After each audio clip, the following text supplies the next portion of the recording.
गोंदियामधून धक्कादायक बातमी आहे। गोंदिया शहरातील न्यू बालाजी हॉस्पिटलमध्ये उपचारासाठी दाखल केलेल्या एका चिमुकलीला 3 लाखांमध्ये विकल्याचा धक्कादायक प्रकार समोर आलाय। या बाळाचा जन्म ऑक्टोबर 2025 मध्ये झाला।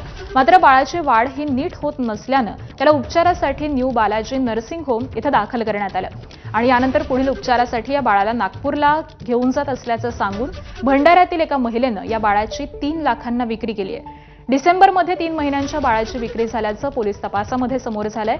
तर या प्रकरणाचे धागेदोरे शोधताना पोलिसांनी बाळ विक्री करणाऱ्या गोंदियाच्या रॅकेटचा पर्दाफाश केलेला असून डॉक्टर नितेश बाजपेयीसह त्याच्या संपर्कामध्ये असलेल्या महिलेला पोलिसांनी ताब्यात घेतलेलं आहे। तर दरम्यान या बाळावरती सध्या उपचार सुरू असून त्याला लवकरात लवकर भेटण्याची इच्छा त्याच्या आई-वडिलांनी व्यक्त केली आहे। माझी मुलगी कमजोर होती म्हणून तिला डॉक्टरने गंगाबाई इथे भरती करायला सांगितली होती। त्यानंतर मी घरी आली, मुलीला आयसीयू मध्ये भरती केला होता। माझी मुलगी मला वापस पाहिजे,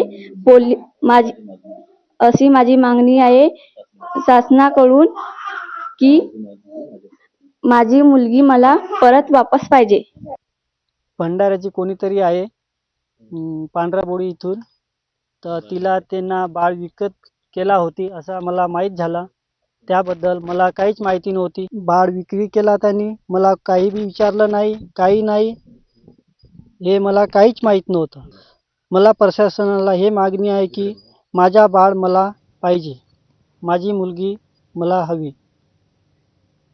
गोंदियाच्या डॉक्टर नितेश बाजपेयीनं 10 दिवसांच्या बाळाची भंडाऱ्यामध्ये 3 लाखांमध्ये विक्री केल्याचं प्रकरण हे उघडकीस आलं। यामध्ये पोलिसांच्या ताब्यात असलेल्या डॉक्टर बाजपेयी याच्या संपर्कातील महिलेची पोलिसांकडून आता चौकशी सुरू आहे। तर डॉक्टरसह अन्य 3 फरार असलेल्यांचा भंडारा पोलीस सध्या शोध घेत आहेत। दरम्यान भंडारा पोलिसांना या चौकशीमध्ये डॉक्टर बाजपेयी यांना यापूर्वी डिसेंबर महिन्यामध्ये सुद्धा एका बाळाची भंडाऱ्यामध्ये विक्री केल्याचा धक्कादायक प्रकार हा समोर आलाय।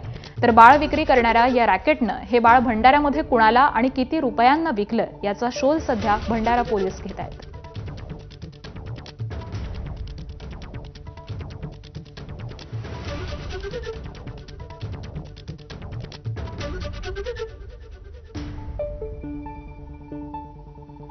आणि यानंतर बुलेटिनमध्ये बातम्यांचा वेगवान पद्धतीने आढावा घेऊयात 100 हेडलाईन्स मधून।